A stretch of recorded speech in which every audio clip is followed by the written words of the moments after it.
Hello. So we're doing something really fun. I have a life topic I want to talk about that I talked about in my podcast last week that got a really huge response, and it's been a really big theme in my life. And I figured we would do it.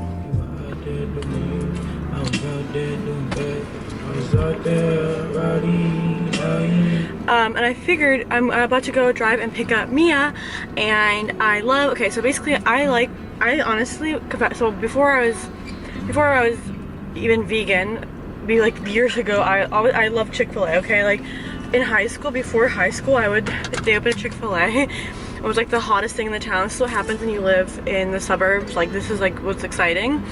And I love Chick-fil-A. Obviously I don't eat meat now. I eat fish. I've talked about it before. And people are asking about like, oh, are you vegan now? Are you not vegan? And I was pretty strictly vegan. And then people just, when you say you're vegan, really like attack you, and you know what I mean? Like, we're all human. Like, there's gonna be times where like you order something and it might have something else in it, like dairy or something, and honestly just the label was just way too much for me, and I'm not gonna get super into it. Honestly, my energy levels were really low. My doctor said that I need to be having omegas. The vegan like omegas that you can take just weren't working for me. It wasn't correcting like my levels and everything. I was taking like iron, B12, vitamin D, like even more things to try to substitute, like assist my, like, you know, nutrients so that my immune system would be boosted, my energy would be boosted. And then as soon as I started eating fish again, it would like change my life. Like, I felt amazing and full of energy again, and my body, I felt, was in better shape. And as you know, if you have the Body by BB guide, like, fish is a really big component of it. It's amazing. It's an amazing source of protein. It has omegas. It's great. So yeah, anyway, so I obviously don't eat chicken at Chick-fil-A, but I love their waffle fries and their Chick-fil-A sauce. I know the Chick-fil-A sauce probably has dairy in it. I'm like 99.99% sure. But I love the waffle fries. Like, they are so delicious. So I figured, let's get waffle fries together. Let's get the Chick-fil-A sauce, and let's talk about life. And yeah, I think it'll be really, really fun. I also really like my outfit today, so when I get to my parents, my mom and I might go get like ice cream together. There's like an ice cream spot. It's like literally like a hole. I don't say a hole in the wall, but like, it's not like an it spot at all. Doesn't matter, but I'm just saying it's kind of like random, but I love the ice cream there. I don't want to speak for my mom, but I love the ice cream there. It's like the world ice cream. So let's eat the not the nuggets, Jesus. Let's eat the waffle fries and talk about life like real girls do. So I'm in line at the Chick-fil-A drive-thru. Apparently I wasn't the only one who had the idea to go to Chick-fil-A at 5 p.m. I guess it's like a common occurrence in this world. Like, I didn't really get that people were gonna be here. I'm like kind of surprised. I just thought I would go and like no one else would be here, and it would be really, you know, quick process. But I guess 12 other people also had the same idea of getting Chick-fil-A. But honestly, oh, okay, ooh, this line is going quick. Was she quick? I'm gonna apply my favorite lip gloss, my Holy Grail lip gloss, before we get started on our chat. This is the Clay Day Poe shade 2 Warm Crystal. It's literally the best lip gloss ever. You don't even do like any lip liner or anything. The color is like the prettiest, most natural, perfect nude. The consistency is like the most amazing, like warm, buttery oil that feels like heaven on your lips. Making eye contact with every single person in this line. It's just, we love socialization, baby. This is so iconic. Like, literally, it is like me and like 12 other people, like in like our cars are right next to each other, and like we're all in line for just Miss Chick-fil-A. Hi, how are you? Hi, welcome to Chick-fil-A. Thank you. May I have your name? Paulina? Paulina? Uh-huh. Alright, Paulina, let me know when you're ready. Can I just do a large waffle fry with Chick-fil-A sauce? And then can I just do like just like water, just regular water? Regular water? Uh-huh. Alright. That'll be it, Paulina? That'll be it. Alright. It'll be $2.62. For large fry, right? Large fry Okay, and then the okay. water. Okay, perfect, yeah. Okay. You'll pay at the window. Oh, pay at the window, You'll okay. be after this black car. After that black car, okay. Hey, Paulina. Popular time, I guess. So basically the topic I want to talk about, in my podcast, I'm sorry it's so bright and whatnot, it's like the sun is like shining so brightly, but basically was a topic of how like all of the way that we live our life is really just off of our perception, right? Like, every way that we see the world is truly through our lens. Like we go through our day, and then whatever happens, like we react to it in a sense, or we respond to it ideally, right? Like someone texts you, or you go to something, and you go to some event, and everything is through your interpretation. And so basically our whole day are assigning meaning to action. Like if someone does reply or someone doesn't reply, if at job someone does this or doesn't do this, or if in traffic someone cuts you off or like lets you through, like we create and assign meaning through everything. And our mind does that really to protect ourselves, right? Because our mind wants to understand something, so it can kind of like, it's like our mind is like a filter, and it's like our strain, and it just wants to strain information through. And so if we were to like not be able to, I mean, of course we like say like, oh, judge, like assigning meaning is like not the best, or judging is not the best, but you know, our brain technically does it from like a evolutionary standpoint to protect ourselves and for us to be able to process information quickly. I mean, at every moment, I think it's like, what is it, like there's like 52, it's either like 52,000 or 52 million. I know it's a really big difference, and I probably should get my facts straight, but in some, there's a huge amount of sensory overload for us and information for us to process. And so to simplify us, our mind focuses on a certain amount of things. Like even if you're sitting in your car right around me, there's so much stuff. There's like this car, that car, Chick-fil-A, this poster, the person in front, like there's so much stimuli, and of course my brain's gonna prioritize the car in front of me, the car behind me, and thinking about like paying, right, or whatever, like whatever your next move is. Like your mind's gonna kind of blur out the rest of the world or the rest of whatever's going on in that moment and focus on the one thing. And so that's what our mind does all day. So like we literally assign action to everyone's meanings, and then off of that we create a whole story. And the easiest example, I think the one that we can all probably relate to, is like, let's say, for example, let's say your friend doesn't text you back in time, or whatever, somebody you want to, like, this is like just such a like an easy example. We immediately create a story where like, oh, this person, or it'll say like someone from a job doesn't call you back on time, or whatever it may be. We immediately will be like, oh, this person doesn't care, or they maybe think this about me, or they think I'm not this enough, or not that enough, or maybe they're with this person. Like I'm sure like you've seen those memes where it's like girls be jumping to conclusions, like for example, like a guy won't text them back, and they're like, oh my gosh, they're probably doing this, they're probably doing this. And I think it's like really, it's natural that we think that way, because our mind is going to go off of our experiences, right? And so if in the past someone did X action and you found out that the meaning behind the action was Y, then later in life, it's reasonable to assume that when you see action X, you are going to associate it with meaning Y. It's completely normal. But in order to ever like really break the pattern of our stories, we have to really start detaching meaning from action until we actually have concrete evidence, right? And so if someone says something or does something, instead of immediately, I'm sorry that the car's beeping, it's just because this person is too close to me on the behind me, but so instead we did like deconstruct that. And I noticed myself doing that too. Like something will happen or some situation will happen, and my mind immediately, as like ones would, will go back to, you know, we'll create a story of what's happening. Like also, I think it's even more amplified if you're an empath or you're intuitive in some sense, because you feel like because you've been right in the past, that you think that like, okay, well, I was intuitively right about this and I was intuitively right about this, so I'm probably right about that. But a lot of times it is hard to tell when you're being intuitive and when you're projecting. And I think how you can tell is the feeling. I think when you're projecting, it feels a little more anxious.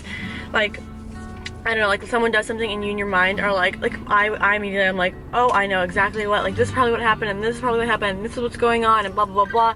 And then when we react to that story that we tell ourselves, so we see an action that we don't really know the meaning behind, and we create a whole story, a narrative that's the lens that we view something through, and then we react to that narrative. So we're not even reacting to the exact person or to the exact scenario or to what's really going on. We're literally reacting to like a story that we've like taken, like, you know those projectors that project a movie onto a wall, we like projected a story onto them, and then we're living our life in response to that story, not even in response to their exact self. And what made me become really conscious about this was thinking about how realizing the stories that people tell about me. Like, I can give one just very like easy example.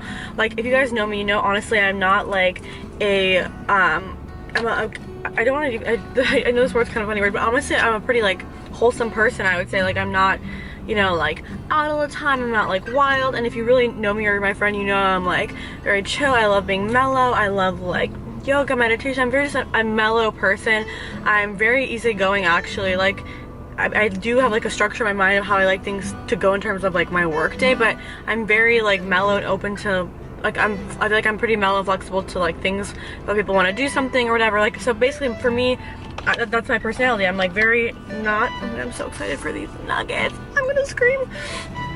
And then I'm very easygoing, but I get often I think people misconstrue my actions and like think like if I don't text them back in time or if I don't whatever, that like I have people tell me like the assumptions that they've thought about me, like that I'm just like, well, like very wild, or I have like a lot of going on in my life, or I'm just very like, I'm out with a lot of people all the time or things like that. And those are the assumptions that people have, or the conclusions that they've drawn upon me, and it's so far from the truth. Like, it's so funny.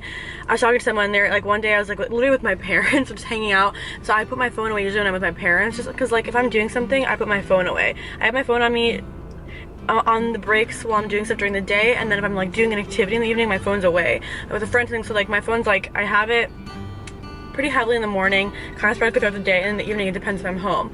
And so, and like they were telling me like, oh, I literally thought you were like out doing X, Y, and Z or whatever it may be. Oh my god, our friend.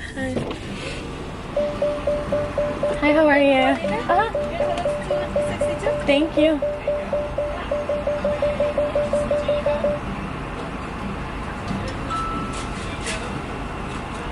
Thank you so much.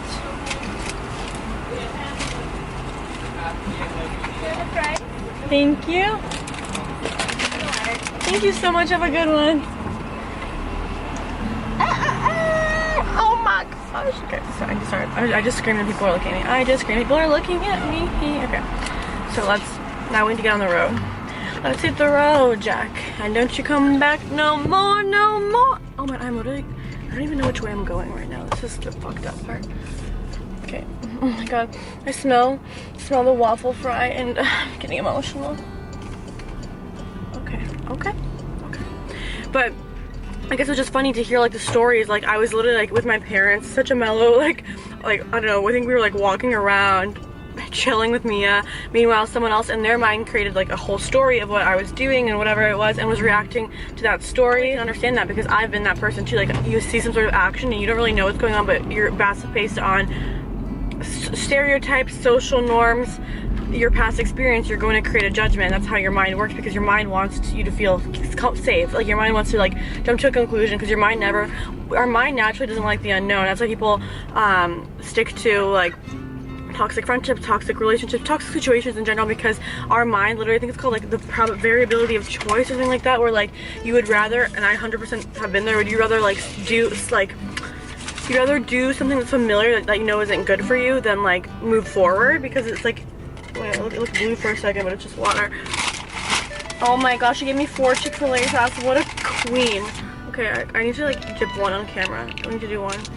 But that's what I tell my friends we can't eat in the car. My friends, if you're watching this, this is the one time I have to eat in the car. Holy shit.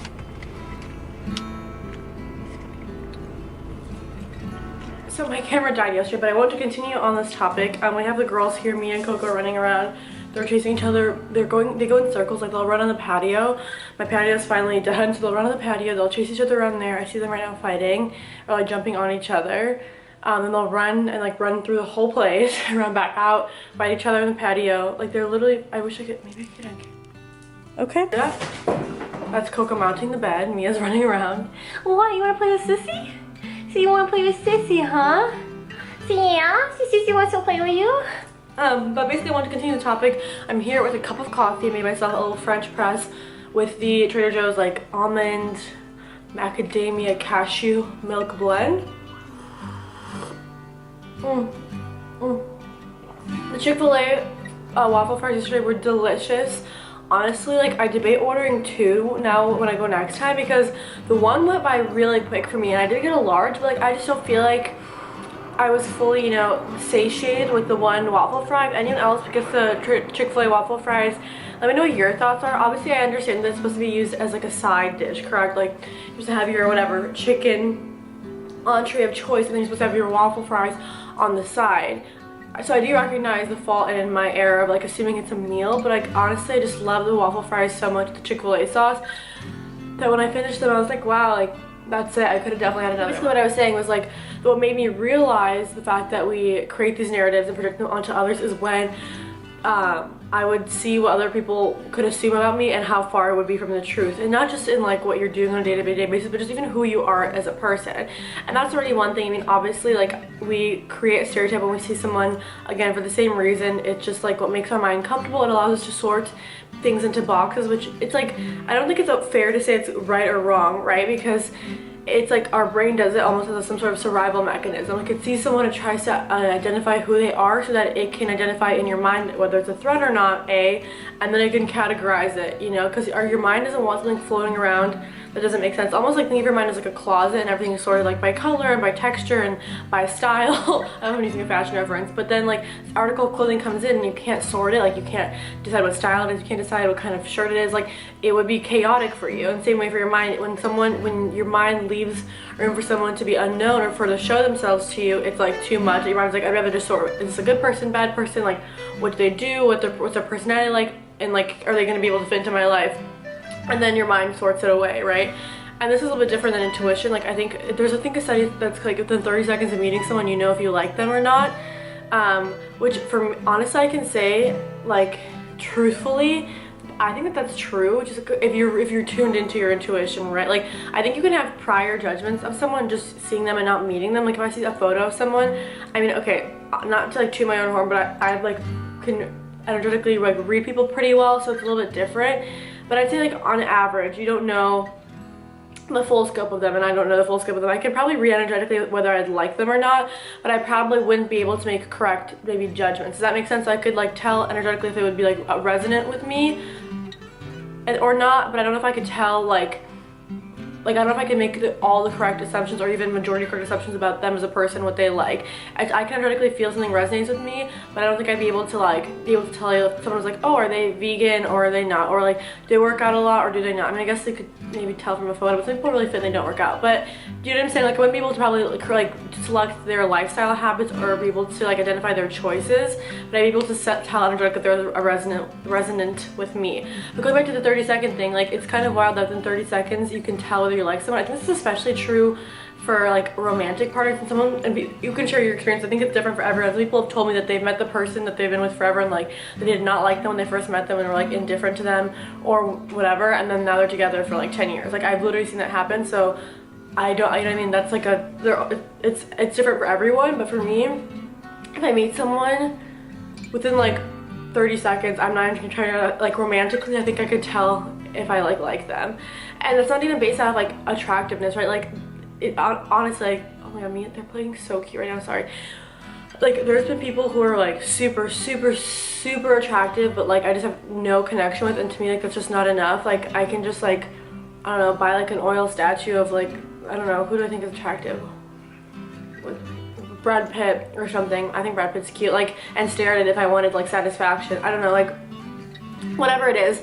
But so I think that I don't think that's just based off of attractiveness is what I'm saying. I think that, okay, I have to show what they're doing. I think, do you see this? Coco's like playing here. This one wants to play. She can jump on the bed, but she acts like she can't. Like, she will pretend that she can't until finally, like, I will refuse to do it. Then she'll be like, ugh, and she'll jump on the bed. But so I'm not even talking about like if you like someone even in terms of attractiveness, right? Like, I think energetically you can tell. I've like, there's been someone's been extremely attractive, I didn't like them, and someone who would be considered, I guess, less objectively attractive. I mean, it's not like sad to say, but there is like a general sense like that people can agree on of attractiveness. And there's also like this thing called the golden ratio, where like they did a study on like tons of people and they showed them photos of hundreds of, if not thousands of people, and they basically said like whether they think they're attractive or not. And then what they found out, the ones that were selected as yes, had like what they had in common was like the space between your eyes, and like basically like the way like this part of your face, like the way it connects the spaces between it and everything like that. So there's like a general attractiveness. I'm not saying that that's like what's should be considered universally beautiful. It's 100% societally created, but I'm just saying that that's kind of like that. My whole point of this like little explanation was that energetically you can tell whether or not you like someone pretty quick, but I don't know if you would be able to create like judgments about them or like create a narrative about them that would be accurate, right? Like, because like you could meet someone and you could think like, oh, they're this type of person, and they could be completely not that type of person. For example, I can like explain one stereotype about me. People meet me and they're like, they think that I'm like I would say like a party girl, but like I love to like go out and be out, and like if you know me, I'm like very chill. Like I will obviously like go out for drinks and stuff, but I'm not like at the club like all the time like being wild or anything like that at all. Like I'm very like, okay, so on this tonight I'm gonna do yoga, and then the next night I might go to this, and another night maybe I'll like meditate and do a recording. I don't know, so you guys know, right? That's just an example. So tying it back together is when I realized that how much we create these stories and react to them, is when not only did I see the way that they were being reflected back to me, what people maybe assumed, or a story that they created out of me that was so far from the truth, and then I started picking up how I do it to others, like in the smallest ways. I would just, in the ways that almost I wouldn't even notice or recognize it before, someone would do something, whatever. It could even be like someone took too long to reply to an email, and I'd be like, oh my gosh, like this is like maybe this isn't gonna be a thing, or whatever. I don't know, like you just jump to conclusions, and then you find out like completely different story. It was like it's even better than you expected, and it like someone didn't reply because they were curating an even better opportunity or whatever it was, like that. Like what I'm saying, guys, so I started noticing all the little which ways in which I would create a whole story off of an action. So assigning all this meaning to an action that I didn't even have like the evidence, so to say, to, but just based off like how your mind wants to create a conclusion. Like that's how our mind is. We just want to create a conclusion, wants to create a conclusion, because our mind seeks to control. Our mind feels comfortable when I mean, you never really have control, but your mind will manipulate you. Manipulate's not the correct word, but create ways in which, create scenarios or create experiences in which you feel like you have control because of the way your mind reasoned with you, and maybe the actions you took to feel like you have control, but you never obviously really do have control, right? I mean, unless you're like manipulating others, and I mean, okay, that's like a whole other subtopic. But what I'm saying is when you start being more cognizant of the stories that you tell about others, people's actions, until of course, like there are times where someone's actions very clear, right? Me and Coco, what Mia will do if Coco like swats too hard, or even if she doesn't hit her, she'll yell and be like, that's it, I'm done playing with you, like my feelings are hurt, right, Bubba? See ya? Say I only want to play when I'm not getting hit back, when I'm the one doing the hitting.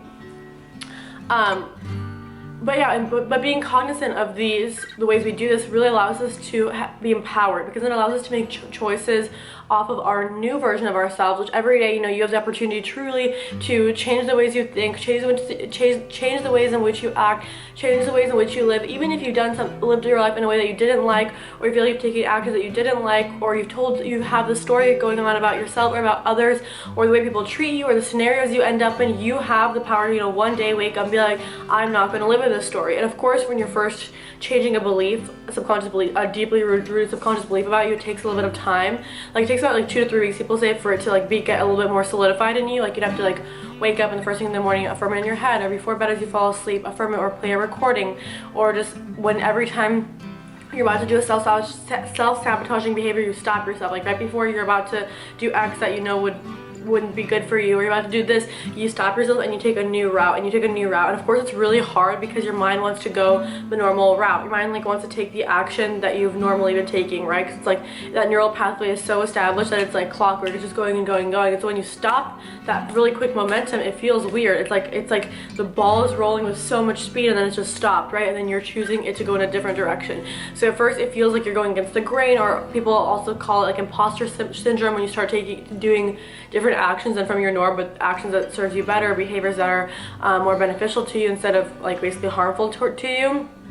And so same thing with the narratives, creating narratives about others, stepping into the moment and realizing like the story you're about to tell about something or situation or about someone, and then being like, wow, like literally I created that story that I just told myself, and saying it out loud, or having maybe a friend, like an accountability partner that you do this with, is really, it almost becomes funny. Like you can tell your friend like, oh my gosh, this happened, and I literally created this whole story about how this and this and this, and then when someone from the outside usually will like laugh or like just express to you how outlandish it is, it makes you realize how intense our minds can be sometimes, and like the stories that we can tell, that we tell so effortlessly that like we validate it. Like we tell a story and we like validate it as the truth with so quickly, versus when we even just speak it out loud to someone, it's immediately almost laughable. And so that was just something I really wanted to talk about. It's made me really more conscious about something happens and just not telling a story unless I obviously it's like someone does something clearly wrong, right? Like you don't need to be like, I'm gonna allow room for this action. But you know, it's more of like when like the action doesn't have direct meaning associated with it, right? Like, you know what I mean?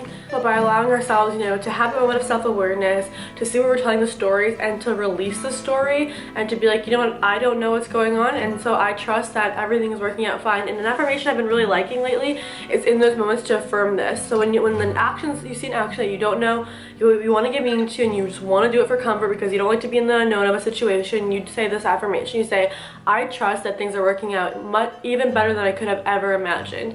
You like, so let's say the moment comes and you're like, oh, I don't know, this person did this person replied to this, or this email or this work thing, and you just say, I trust that things are working out even better than I could have even possibly imagine. If that one still feels like a little bit of resistance, I know at first that one can have resistance because you're already saying I trust, and if you don't trust, that right there, those two words immediately like creates friction. You can say this, I am open to the possibility that things are working out much better than I could have even imagined. It's a lot easier on our belief system just to say like, I'm open to that, right? Like if you're not saying yes, you're not saying no, you're not declaring it as the ultimate truth, but to be able to even say that I'm open to something, I'm open to a new perspective, I'm open to a new idea, I'm open to a new way of being, you're basically just like opening the door, right? You're taking the first step forward into a new belief system. You're not like declaring that you believe whatever this new thing is when it's still like you're still trying to reprogram your subconscious to get to that, but you know you're starting to crack open the door. So then you say, I'm open to the possibility that things are turning out much better than I could have even ever imagined. And again, you're saying you're open to it. You're saying that things are actually happening much better than the story that you're telling yourself, and much better that like you couldn't even fathom. And that right there gives a lot of comfort to the mind, because our mind wants to create results or create outcomes or possible outcomes based on previous experiences, right? And if your previous experiences haven't been positive, it's most likely going to be, you know, in that it's your mind's going to select a story out of the stories that you have, and if more are negative than positive, most likely the new story it will tell you will be, you know, have it tainted a bit basically by, you know, the past experiences. So when you say I'm open to things, I'm open to the possibility, so you're not even saying that it is, you're saying I'm open to the possibility that things are working out much better than I could have even ever imagined. Even ever imagined says like, it again gives you more trust that like, I don't even know like how good this could be, because my brain hasn't even have an experience that it could base it off of, that it could amplify. So it's like completely gonna be a new experience that I can't even imagine, that's much better than the situation I think that's happening now. This is a very positive affirmation, a very powerful affirmation, and if you start doing it, I'd love to hear the results that you get with it. But I want to leave you with that. I really wish I had another Chick-fil-A fry to eat right now. I almost like ordered some in spirit to finish the video with the waffle fries. But you know, I think that like 2 days in a row I gotta relax. It's a treat for me, Tuesday treat. I love you guys so much. I hope you guys enjoyed this video. If you're new, be sure to subscribe if you want to join and see my newer videos. I love you so much. My socials are down below, my links are down below, and I'll see you in my next video. Bye. I don't know what this is. I don't know what this is.